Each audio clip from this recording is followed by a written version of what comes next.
Mr. van Son, dear Commissioner Oettinger, who has left, but I think he will come back. Dear colleague Antonio Hernandez, Your Excellency Ambassador Bouzid, Mr. Griech, ladies and gentlemen. It's of course a great pleasure for me to speak to you today at the first annual DIA conference and to pass on some, so to speak, birthday greetings to the DIA today. After all, DIA was founded almost exactly 1 year ago. Discuss the challenges and especially the next specific steps towards making Desertec a reality. And it's a great pleasure to be with you at this conference to help foster the exchange of knowledge and cooperation between North and South. And ladies and gentlemen, right from the outset, the German government promised to give political backing and support to the DII's work and the process as a whole. We want to help build bridges and find solutions wherever a private sector industrial initiative finds it difficult to make progress. Together with the DIA, together with the European member states, and together with the North African countries. This is not based on a purely national interest. Rather, it is clear that the traditional method of supplying energy, which chiefly relies on fossil fuels, cannot simply continue. We are all responsible for playing our part in combating climate change. For this reason, the German government adopted an ambitious and long-term energy concept 4 weeks ago. And it says, I quote, "Renewable energy sources are to be the cornerstone of our future energy supply." Germany's energy concept is based on a number of energy scenarios, and these scenarios show that Germany will have to import green energy if we want to meet our target of having renewables cover 80% of our energy needs by 2050. And that is why we have clearly stated our support for the Desertec initiative in the energy concept. We explicitly mentioned solar power imports from North Africa as a possible source for sustainable energy supply in the long term. We have set ourselves the task of identifying the policy framework that is necessary for implementing the Desertec project successfully. We would like to discuss these questions about the policy framework and possible forms of cooperation with you. And we believe that good cooperation between Europe and North Africa is vital in this field so that we can learn from one another and make joint use of our common potential. Ladies and gentlemen, Germany is not the only place where energy policy is currently changing. Many North African and Arab countries are also undergoing a process of transformation. The Arab world is one of the most important regions of the world for our global energy supply. At present, that is because of its large fossil fuel resources.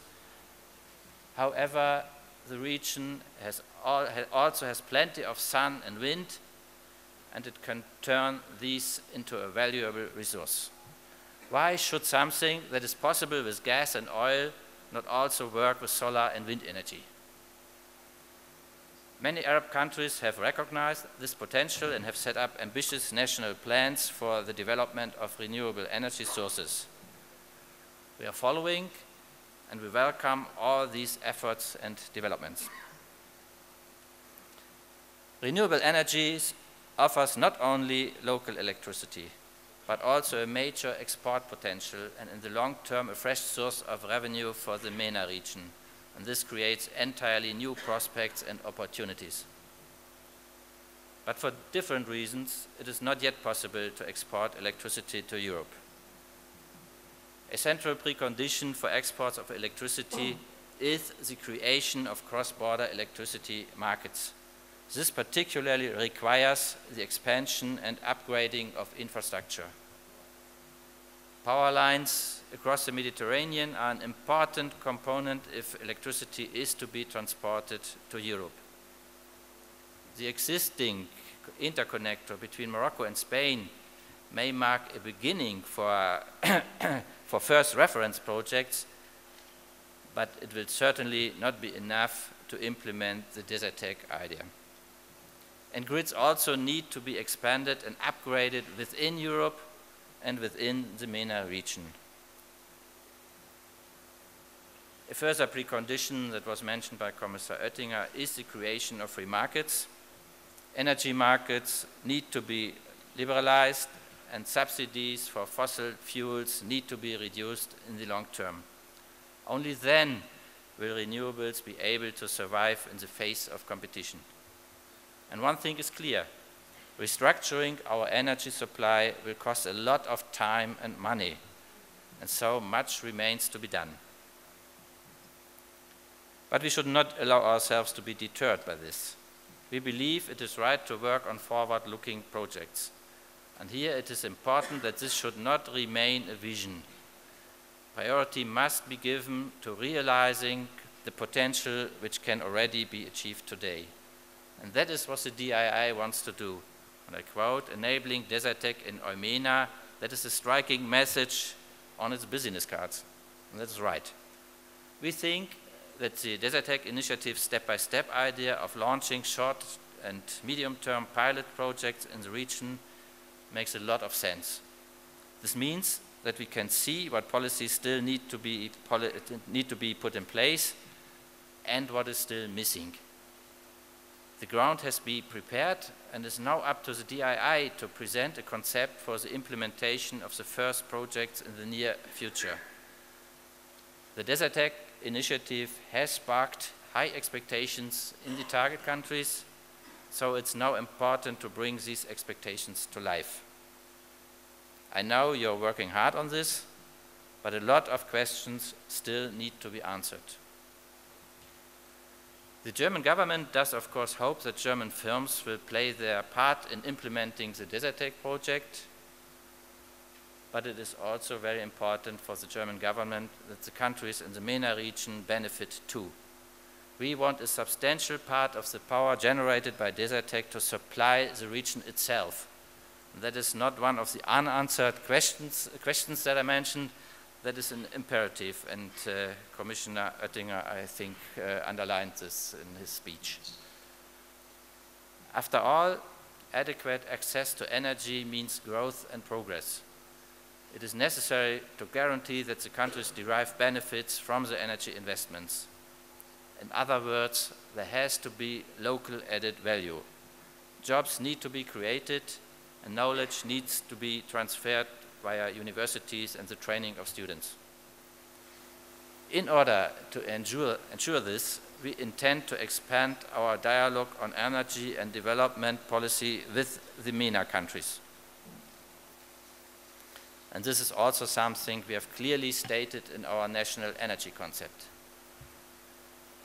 Economic cooperation can produce a win-win situation for all the countries involved.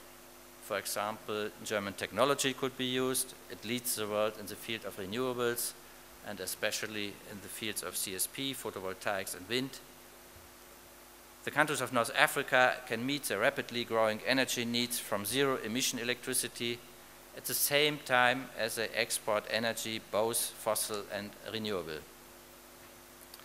The MENA region already has a lot of expertise in the field of renewables. They have excellent universities and professors who are working intensively on renewable energy.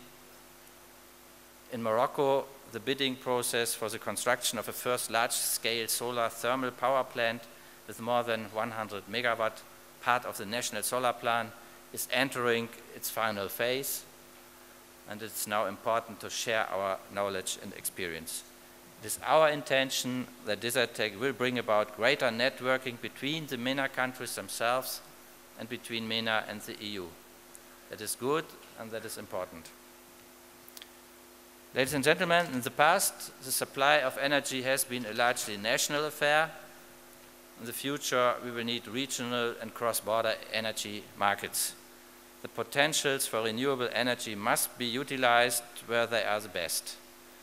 This will contribute towards a sustainable and secure supply of energy in the entire MENA region. And if we want to respond effectively to the future challenges that arise from the world's rapidly increasing demand for energy, we have to work together. We, Governments, business people, scientists, international institutions need to pool our knowledge. Only if we cooperate in a spirit of partnership, we will be able to put the conditions in place for a climate-friendly and sustainable supply of energy in Europe and North Africa. I thank you for your attention. Thank you.